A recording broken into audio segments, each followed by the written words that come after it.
Canal 9 Bio Bio Televisión, con el auspicio de Melipaz para el estrés y Valupaz para el insomnio, de NOP Laboratorios, presenta el comentario de Tomás Mochiati. Queda poco, queda muy poco, y los comandos del apruebo y el rechazo utilizan los últimos cartuchos. Puerta a puerta, donde gana el apruebo porque tiene más infantería, tiene más alcaldes, en redes sociales, con el gobierno, porque Contraloría mediante el gobierno está en campaña desatada, y ahora con la franja televisiva. Me parece que por lo visto hasta ahora, recién, lo primero, es mejor la franja del apruebo. La del rechazo es sensiblera, media romanticona, no muy creíble en esos sectores que son más bien pragmáticos. Tiene la ventaja de no mostrar políticos. Eso sí lo hace la franja del apruebo, donde aparecen unos DC con unos poco de telarañas, un PPD devaluado, unas promesas que son las de siempre. Unos dicen que hay que aprobar para reformar. Parece que hay una especie de, yo diría, casi un empate el primer día en la franja. Sigo creyendo, pese a lo que dicen varias encuestas, que la elección está absolutamente abierta.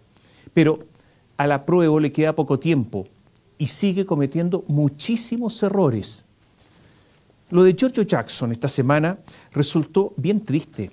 Es el ministro secretario general de la presidencia, el que lleva las relaciones con todo el mundo político en el Congreso, el que debe capturar votos para el gobierno.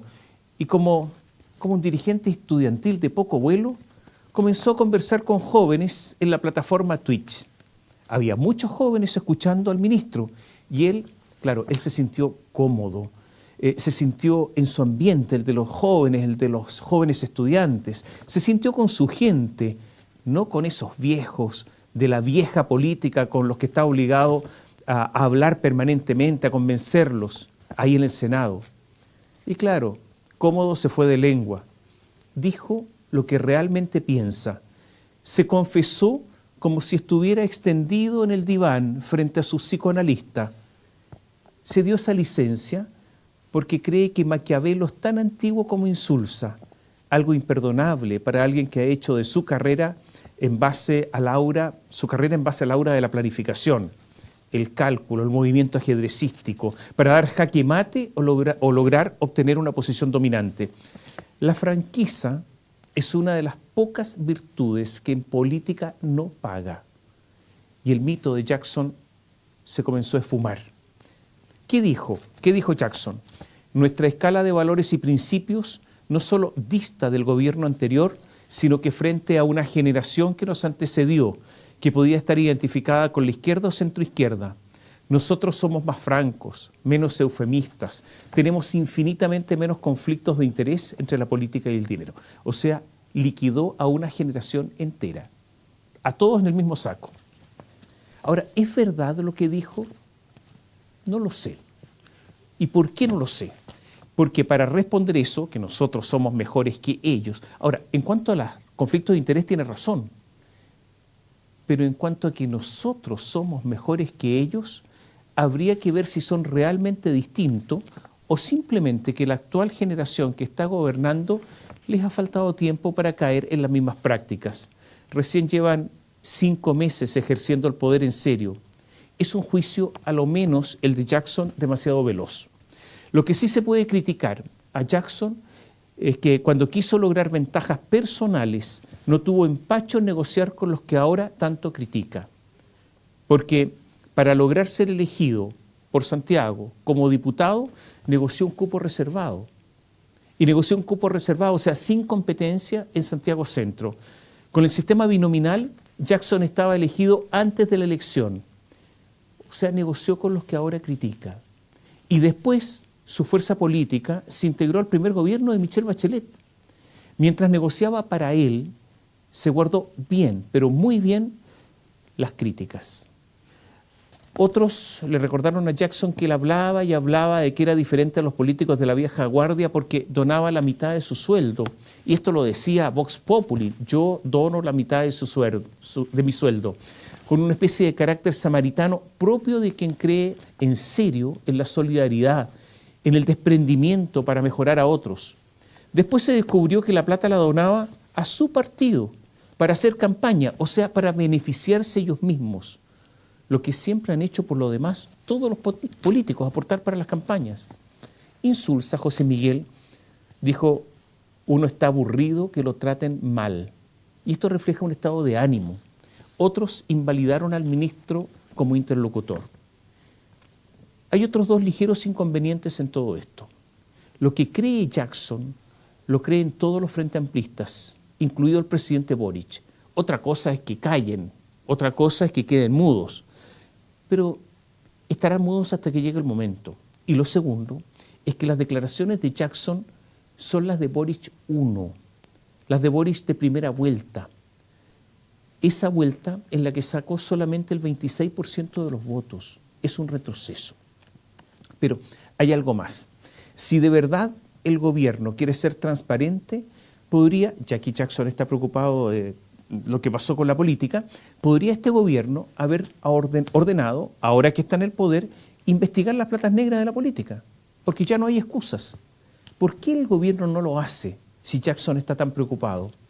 Bueno, porque necesitan votos, porque hay un plebiscito y no quieren problemas, porque entonces llegamos a la conclusión que lo de Jackson fueron solamente palabras de un pensamiento verbalizado ante muchos pares, pero que no se transforma ese pensamiento en acción. Y ve usted entonces que los nuevos políticos, Jackson incluido, no son tan distintos a los de la vieja guardia. Pero hay algo más que dijo George Jackson que parece, incluso yo diría, más trascendente. En forma un poco boba, se refirió al famoso precio justo que se debe pagar al expropiar en el texto constitucional que se debe aprobar o no en el plebiscito. ¿Qué es lo que se discutió muchísimo los últimos meses? Se discutió que la actual Constitución dice que se debe pagar el daño patrimonial efectivamente causado en caso de expropiación. O sea, que se debe pagar el precio de mercado cuando se expropia. El proyecto constitucional dice que se debe pagar el justo precio. En todos estos últimos meses, la gente del rechazo dice que esas dos expresiones no son lo mismo y que se podría pagar menos porque el concepto de justicia significa una especie de equidad entre las partes y no precio de mercado. Y la gente que está por el apruebo han dicho una y otra vez que estas dos expresiones significan lo mismo. Este es un tema que cruza el recuerdo chileno, luego de que con la reforma agraria se pagaran precios tan desvalorizados que en muchos casos hubo solamente pagos simbólicos. George Jackson dijo en este contacto con los jóvenes que el justo precio no siempre será el precio de mercado. Fue una declaración que la podría haber hecho en un confesionario, sujeta al secreto eclesiástico, porque fue una confesión bajo la línea de flotación de toda la argumentación que han dado los adláteres del apruebo de que ambos conceptos son lo mismo. ¿Ha habido entonces una mentira generalizada? ¿Ha habido un engaño generalizado, una trampa? Posiblemente haya muchos incautos de esos poco despabilados que hayan creído la explicación oficial. Y están los otros, los tramposos, los que camuflan, ocultan, mienten para obtener algo que, si dijeran la verdad, si revelaran sus intenciones, no lograrían lo que pretende, o sea, ganar el plebiscito. Y surge entonces una pregunta obvia. ¿Hay más trampas en el texto de la nueva Constitución? ¿Sería conveniente pasar a George Jackson por un detector de mentiras? Vaya en lo que hemos caído. En favor de Jackson, él es uno de los más duros del gobierno. Duro en sus posiciones, bien intransigentes, duro en la ortodoxia, duro en la idea de engullir al llamado socialismo democrático, duro en asociar la suerte del gobierno con el resultado del apruebo, y duro con los que tienen algún patrimonio, porque todos esos, los que lograron, lo lograron porque algún privilegio detentaron o detentan. De hecho, George Jackson, lo he dicho antes, es coautor de un libro que se llama Copiar o Morir, donde sostiene que la propiedad intelectual, la propiedad industrial hay que eliminarla, que haya ahí un socialismo real, en que todo es de todos y que no se proteja nada. Hay que copiar todo legalmente, o sea, ahí no hay ni siquiera una posibilidad de expropiación. Este es el primer gobierno después de Pinochet que está formado por dos coaliciones. El socialismo democrático, donde está el Partido Socialista, el PPD, los radicales y los liberales, y Apruebo Dignidad, donde está el Frente Amplio y el Partido Comunista. Estos últimos, los de Apruebo Dignidad, desprecian a los primeros. Esto es bien antiguo, porque los comunistas hace muchos años trataban a los socialdemócratas como pequeños burgueses, derechistas camuflados y otras linduras. Así trataban a los socialdemócratas de los países del norte de Europa, a los suecos, a los noruegos. A esta política antigua se asoció el Frente Amplio. Les gustaría que desaparecieran para que ellos ocupen sus espacios, pero como tienen votos, tienen diputados, tienen senadores, tienen alcaldes, tienen gobernadores, el presidente Boric había iniciado una política de acercamiento para lograr que exista un solo gran conglomerado. Algunos decían que era el abrazo del oso para engullirlos, para digerirlos. El hombre a cargo de esta operación política de unir a las dos almas del gobierno, Giorgio. Esto ya no será posible después de las declaraciones que hizo en los últimos días. Hay que reconocer que teniendo Jackson desde hace tiempo malas relaciones con los parlamentarios socialistas, fue bien tonto de parte de Boric ponerlo a él para lograr unir a estos dos conglomerados. Yo creo que esta era una operación a cargo de Giorgio prácticamente imposible. Y el otro problema es que el presidente Boric designó a Jackson, o a Giorgio Jackson, para organizar la propuesta de modificaciones del texto constitucional para que sea presentado antes del plebiscito. O sea, para dar vida a la tan criticada en su tiempo tercera vía. Camila Vallejos Dixit, del aprobar para reformar, ¿no es cierto? Ustedes recordarán. El encargo fue un poco, yo diría, de Boric a Jackson un poco tarde, porque no está dentro de las facultades de Jackson articular una proposición electoral, la del apruebo, desde las oficinas de la moneda. Técnicamente eso es absolutamente intervencionismo electoral, en su estado de máxima pureza. Es posible que ante el dislate de Jackson en la plataforma Twitch todo haya quedado detenido y sea solo una loca idea abortada. Si insisten, es que ya no tienen vuelta. En todo caso, esto originó una denuncia ante la Contraloría General de la República de los DC Erika Edo y Joana Pérez por intervencionismo electoral. Pese a que hay un presidente apesumbrado, porque lo salió a respaldar varias veces, pero con un presidente realmente que estaba apesadumbrado, agotado, los ministros, la verdad es que los ministros fuertes no necesitan respaldo. Jackson y Boric son muy, pero muy amigos. Se conocen hace mucho y además se conocen todo. Pero eso no debería ser razón suficiente para mantenerlo en el cargo, a menos que el gobierno se transforme en una especie de club de amigos. Jackson está terminado, yo diría, la Secretaría General de la Presidencia. Debería ser trasladado a otro ministerio en forma rápida y yo creo que su cambio ya no produce ningún daño electoral. La ministra del Interior, Isquia Siches, recurrió al manual político más, yo diría, más rústico, ¿no? Dijo, buscarán cualquier cosa para hacernos pelear, distorsionar o dañar. Nadie ha buscado, Isquia, algo. Los hechos son lo que son. Isquia Siches es otra funcionaria con fecha de vencimiento, fecha que ya está cumplida.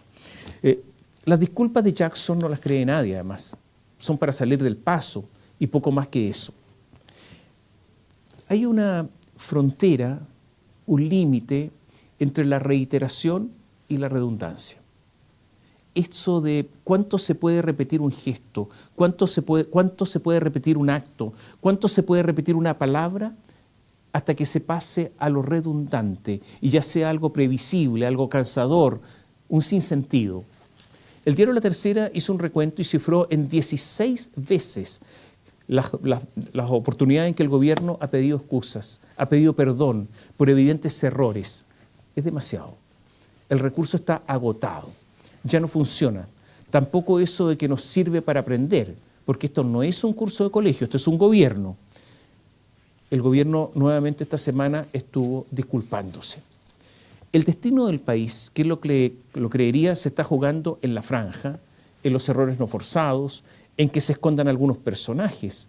Los políticos de derecha están todos escondidos. ¿En qué ciberespacio se encuentra Piñera en estos instantes? En esconder convencionales. en la confianza en la memoria frágil para olvidar que existen o que viven Rojas Vade o la tía Pikachu o también Iván Moreira, el que nunca ha renegado de Pinochet. Posiblemente, si el gobierno dijera 1, 2, 3, momia es, y se petrificara, posiblemente sería bueno para la prueba, porque están cometiendo demasiados errores diarios. Mario Marcel, el ministro de Hacienda, no caería en eso de ser el primer economista que dijo que un día festivo adicional no irroga casi caída en el crecimiento. Nunca un ministro de Hacienda había dicho algo así. Fue una declaración insólita. Y como no hay primera sin segunda, ministro mediante, ahora se anuncia un segundo feriado adicional. Todo esto en medio de inflación, caída espectacular de las ventas de viviendas y una recesión que ya se siente y nos tratará muy mal desde fin de año y yo diría durante todo el próximo año. La nivelación artificial del precio del dólar, intentando mantener la economía aparentemente estable hasta el plebiscito, es una medida muy política del Banco Central donde el gobierno tiene actualmente mayoría y está costando miles de millones de dólares de las reservas. Mario Marcel, que dice estar luchando contra la evasión tributaria, compra un día sin boleta, una especie de otra lindura. No muy distinta a la del ministro de Economía, Nicolás Grau, que inauguró una nueva teoría económica especial para las pymes. Dijo que la inflación las beneficia. O sea, el Banco Central es estúpido al querer bajar la inflación entonces. Otras disculpas más. En países serios, un ministro con esa declaración no sobrevive. Ministro de Hacienda, ministro de Economía, pidiendo reiteradamente disculpas. Manuel Monsalve, el subsecretario del Interior, se mandó otra declaración. Dijo que no hay que caer en los mitos de la existencia de organizaciones criminales extranjeras en el país y que los integrantes del Tren de Aragua están todos presos. Pero él mismo y también el fiscal nacional Jorge Abbott habían dicho hace no mucho tiempo que en Chile también opera el cartel de Sinaloa y Jalisco Nueva Generación. Incluso el fiscal nacional habló de una banda delictual china. Se trata entonces de calmarlo todo hasta el 4 de septiembre. Pero la amnesia, en este caso de memoria corta, no la tenemos todos. Mientras eran detenidos 12 venezolanos que secuestraban personas para mandar el dinero a Venezuela y porque desde allá los dirigen, el ministro se mandaba la declaración, el subsecretario se mandaba la declaración esa. Lo cierto es que en estos momentos están ingresando más inmigrantes ilegales que en tiempos de Piñera comparando con el mismo mes y que la delincuencia y los asesinatos están masivamente al alza y esto está complicando el apruebo. Hay un aspecto que olvidaba. Hay muchas dudas sobre el voto oculto para el plebiscito. Una pregunta, ¿cómo votarán los senadores? ¿Cómo votarán los parlamentarios socialistas? La pregunta es válida, porque varios van a votar rechazo, no solo porque no les gusta el texto constitucional, sino porque en caso de derrota Boric deberá recurrir a ellos, a la vieja guardia, a los experimentados. Se gana por todos lados. El presidente ausente del tablero de juego Jackson ha resuelto negociar personalmente con los dirigentes de los partidos lo que debería reformarse de la proposición constitucional para que estas reformas, esta proposición sea presentada antes del plebiscito. Porque en estos instantes está todo en juego, ni más ni menos que está en juego esa promesa de desmantelar eso que llaman neoliberalismo. Por ese objetivo todo vale, todo. Pero yo me pregunto, ¿qué debe negociar el presidente lo que ya resolvió la Convención Constitucional? Es que, y me hago otra pregunta, ¿no? Es que ese famoso poder constituyente no decía que el poder constituido no podía entrometerse. Y una vez más, ¿qué tiene que hacer el presidente negociando la alternativa para el próximo plebiscito en favor del apruebo? Si el Contralor dijo que debe ser imparcial, no prescindente, neutral, para que no haya intervencionismo electoral. Pero en estos instantes en la moneda da todo lo mismo. Después se verá.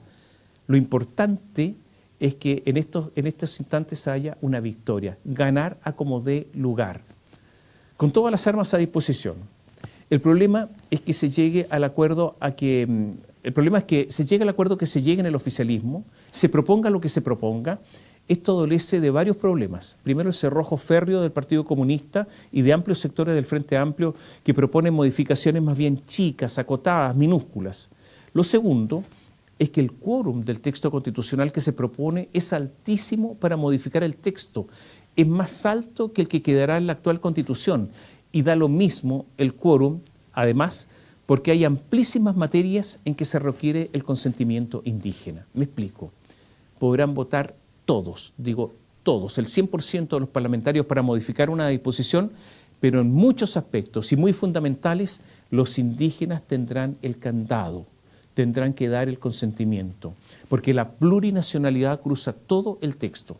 Y hay una cosa más, para que den su consentimiento hay que dictar leyes para que se organice la forma de dar ese consentimiento, lo que puede demorar bastante tiempo. La proposición, la tercera vía de Boric está muy cuesta arriba en estos momentos, por lo menos para que sea creíble.